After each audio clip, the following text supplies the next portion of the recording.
Paz do Senhor, Irmandade. Bora lá? Chegamos no capítulo 9 do livro de Atos. Glória a Deus por isso. Vamos orar?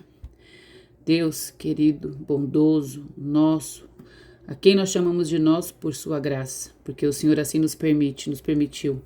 Obrigada, Senhor. Obrigada por estas palavras que tão de perto o Senhor tem soprado nas nossas mentes, Senhor. Que nós possamos, como esses irmãos que vamos ler aqui, firmar os nossos atos, os nossos caminhos, para que possamos dar um bom testemunho do que é ser cristão, Senhor. Nos ajuda nesse sentido, de testemunhar os teus feitos, de viver uma vida que vale a pena ser vivida, mas no sentido de bom testemunho para o teu reino. Que seja feito tudo isso, mas para a tua honra e exclusiva glória. No nome do teu Filho Jesus. Amém. Irmandade, bora! E esse capítulo, o que eu digo sempre? Tá muito legal, né, gente? Bora lá, nós vamos agora.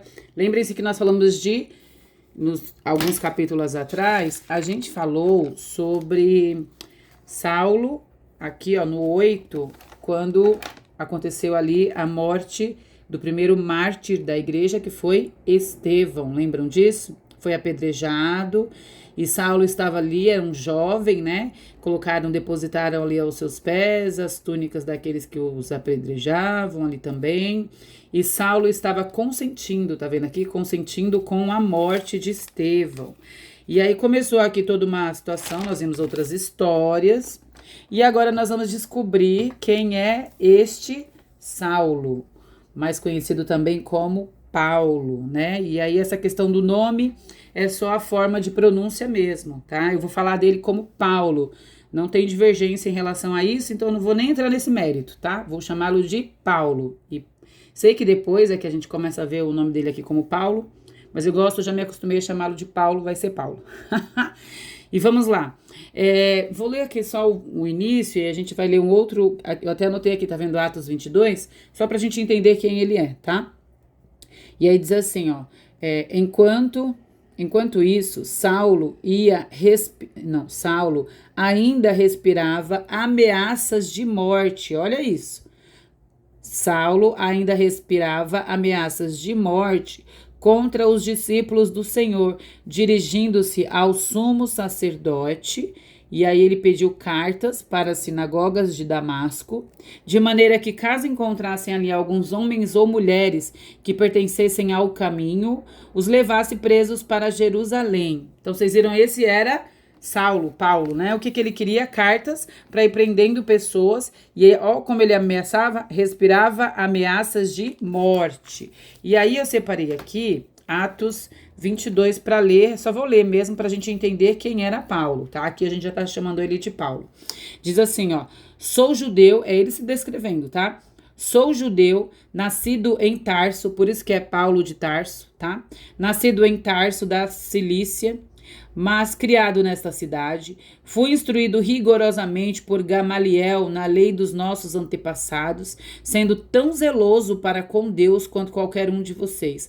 Persegui os seguidores do caminho até a morte, olha isso, prendendo tanto homens como mulheres e lançando-os na prisão, como podem testemunhar o sumo sacerdote e todo o sinédrio. Deles cheguei a receber cartas para os irmãos em Damasco e fui até lá a fim de trazer a Jerusalém como prisioneiros os que lá estivessem para serem punidos. Este era Paulo, né? E aí lendo aqui a gente viu que ele pediu cartas, né? Ele pediu cartas para ir prendendo as pessoas, que ele respirava ameaças de morte. Gente, ele fazia isso em nome de Deus, tá? Ele acreditava que estava agradando a Deus com tudo isso, sabe? Correndo e perseguindo e prendendo, correndo atrás de pessoas, né? Bom, enfim, e aí o texto continuou e aí ele vem dizendo aqui que ele pediu para o sumo sacerdote, tá vendo aqui, ó? Ele pediu cartas ao sumo sacerdote. E aí a pesquisinha que eu fiz aqui, alguns estudiosos disseram que provavelmente Paulo era de uma família importante, porque ele tinha esse acesso ao sumo sacerdote, tá vendo aqui? né? Ou que ele era uma figura de destaque aí no meio deles, proeminente, né? Alguém de destaque. Então a gente vê que ele não era como aqueles outros, né? Que a gente já conhece, que eram pescadores e tudo mais. Então chegou alguém aqui que era uma figura de destaque ou de uma família importante, se é que a gente pode falar assim. A gente viu que ele era exímio conhecedor da lei de Deus. Então a gente está falando de alguém que conhece a lei de Deus. Vamos lá então? E aí diz assim, depois continuando o texto, do caminho ele queria prender os irmãos, né? Eles estavam conhecidos como pertencentes ao caminho, eram as pessoas do caminho, tá? Pertencentes ao caminho eram os cristãos. Aí o 3. Na sua viagem, quando se aproximava de Damasco, de repente brilhou ao redor dele uma luz que vinha do céu, e ele caiu por terra e ouviu uma voz que lhe dizia: Saulo, Saulo, por que me persegue? Saulo respondeu: Quem és tu, Senhor? E é interessante que quando está escrito de repente, eu deixei aí em destaque, porque as coisas de Deus são assim, né? A gente vai ver muita soberania de Deus aqui. Ele faz as coisas do jeito dele, né? Ele faz as coisas do jeito dele. Deus foi lá e ele enviou Jesus, né? Jesus veio, morreu, e Jesus veio atrás dos seus pecadores, como nós. Saulo era pecador, tão quanto nós. Quando ele fala assim, quem és tu, Senhor? A palavra Senhor aqui é Curios, né? No sentido original, Senhor absoluto. Então ele reconheceu, ele viu algo do céu e ele viu que quando ele fala Senhor é uma referência mesmo a Deus, a céu, a celeste, algo assim, sabe? Então ele reconheceu ali como sendo a Deus. Ele fala, quem és tu, Senhor? E aí ele respondeu, olha isso. Eu sou Jesus a quem você persegue. Meu Deus. O próprio Cristo, depois de ressurreto, ele já tinha ressuscitado, e ele vai ali e ele se apresenta para Paulo e ele diz, sou eu a quem você persegue. Só que, gente, vocês lembram que Paulo, né, ele estava perseguindo os irmãos? Ele não perseguia diretamente Jesus. Eu vou perseguir a Cristo. Jesus já havia morrido e ressuscitado. Então, quando ele fala assim, eu sou Jesus a quem você persegue, Jesus está falando aqui o seguinte, que ele perseguia os discípulos de Cristo, né? Os seguidores de Cristo. Mas Jesus está mostrando aqui uma unidade. Eles eram uma igreja. Então, Jesus já revela aqui que ele era um com a igreja, ele o cabeça e a igreja o corpo. Então, se ele perseguia os seguidores do caminho, se ele perseguia os seguidores de Cristo, a igreja, ele perseguia o próprio Jesus. Interessante isso, né? Ele demonstra essa unidade.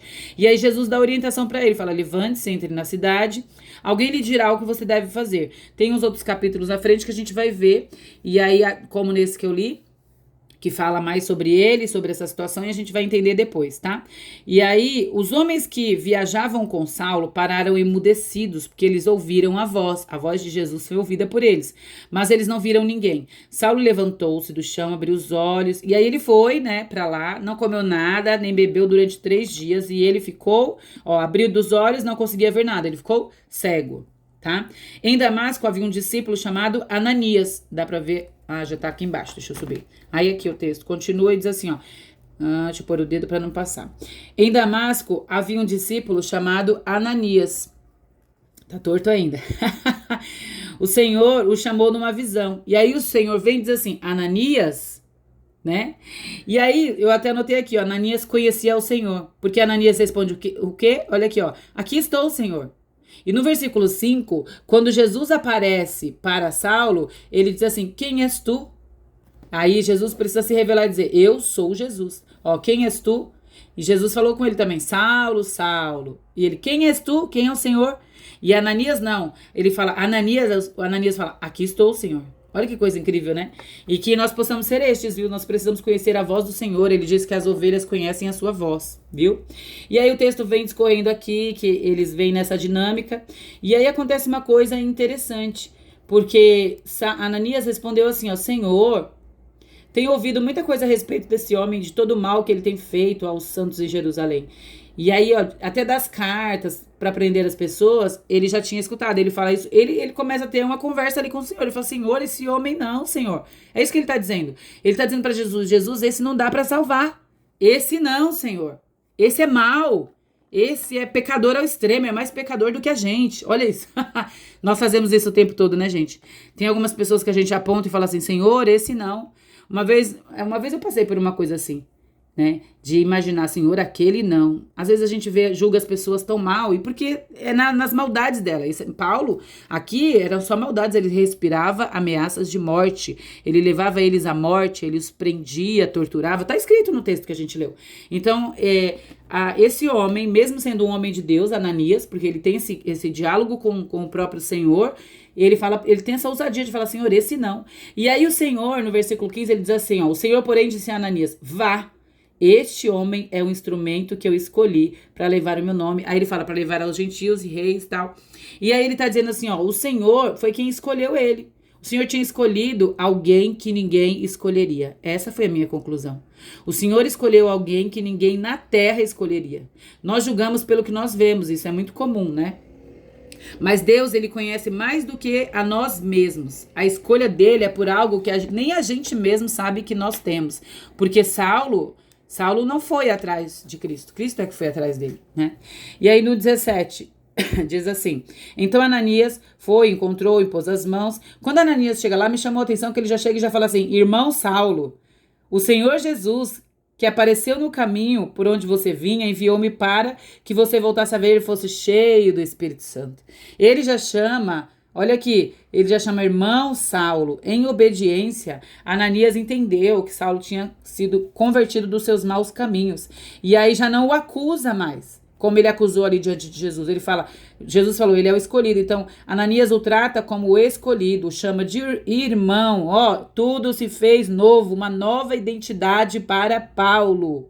Ele tem agora unidade nessa família, porque agora ele é filho desse mesmo pai. Oh, aleluia. E ele passa a ser cheio do Espírito Santo. Glória a Deus. Passou a ser cheio do Espírito Santo. Ele conhecia a lei, mas não conhecia o Espírito. Oh, Deus misericordioso.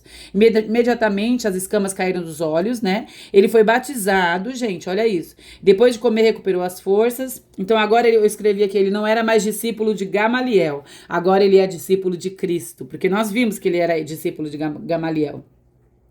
E aí logo ele começou, tá aqui ó, no 20. Logo ele começou a pregar nas sinagogas que Jesus é o Filho de Deus.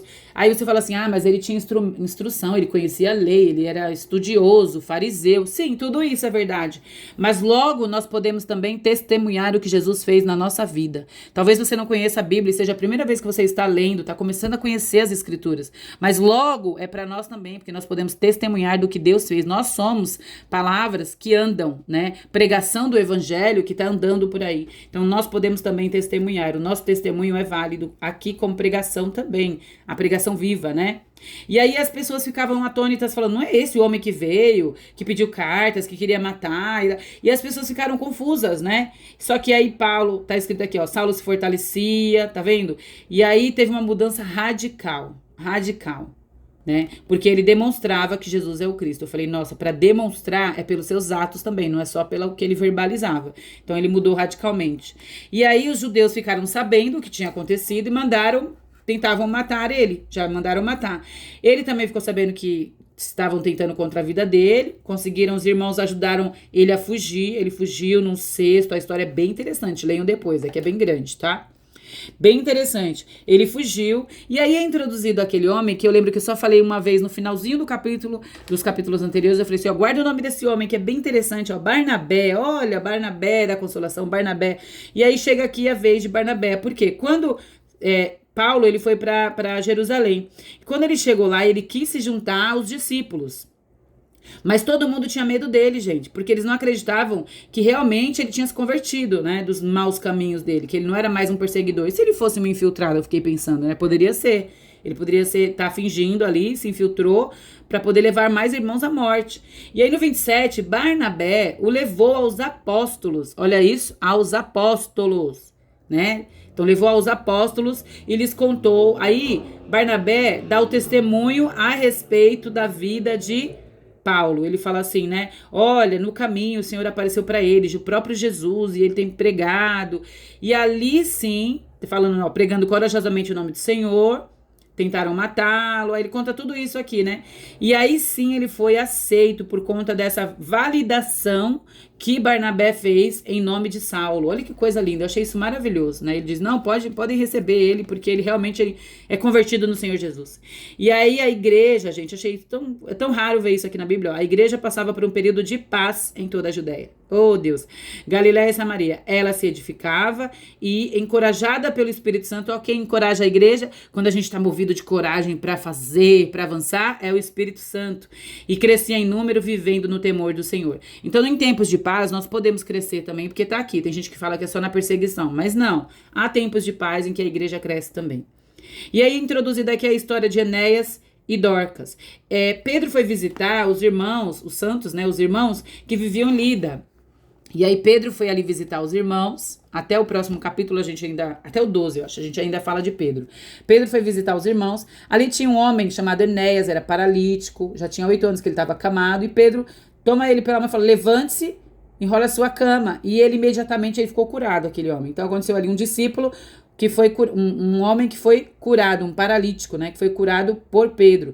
E aí no 35 diz assim, ó, todos os que viviam em Lida e Sarona, ouviram e se converteram, ou seja, ao ver o que Deus fez na vida daquele homem, eles se converteram. Ao ver o que Deus fez na nossa vida, as pessoas podem se converter. Olha que coisa linda, olha o ensinamento, é maravilhoso, é maravilhoso.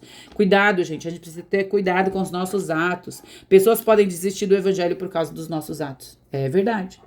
36, uma discípula, aí entra a história agora narrada aqui, de uma discípula, olha que coisa linda, uma discípula chamada Tabita, que em grego é Dorcas, é a história de Dorcas. Ela se dedicava a praticar boas obras, dar esmolas. Naquele dia ela ficou doente e morreu. E o corpo dela foi lavado, colocado num quarto. E eles estavam nos preparativos e souberam, então, que Pedro estava por ali. Não era muito perto, mas era. E aí eles pediram para que Pedro não demorasse para ir até lá. Pedro foi. Quando chegou, gente, olha só como essa mulher é amada. Olha aqui, na parte B do 39. Todas as viúvas o rodearam, ou seja, rodearam Pedro, chorando e mostrando os vestidos e outras roupas que Dorcas tinha feito quando ainda estava viva ali com elas. Então, Dorcas abençoava muito, Tabita, né, ou Dorcas, ela abençoava muito a vida das pessoas. E aí no 40, Pedro mandou todos saírem, se ajoelhou, orou, e aí ele diz, Tabita, levante-se, olha isso, gente, levante-se, tomando-a pela mão, chamando as viúvas, já apresentou essa mulher viva. Olha que coisa linda. E aí Pedro, depois disso, ele foi e ficou na casa de um curtidor de couro chamado Simão, que isso vai dar o pano de fundo para o próximo capítulo, que também é muito, como eu digo, legal, muito, muito, extremamente legal. Irmãos, quanto ao ensinamento, que o Senhor assim faça conosco, que os nossos atos sejam vistos, estejam aparentes, e que a gente exale esse bom perfume, esse que traz vida e não um perfume que possa ser interpretado para trazer morte. Que Deus assim nos abençoe, que Ele nos conceda a graça de pensar naquilo que fazemos e que nossos atos podem trazer outros para o Evangelho, que nós possamos validar a vida de outros também, que nós possamos ser bênção no reino do Senhor. Aleluia.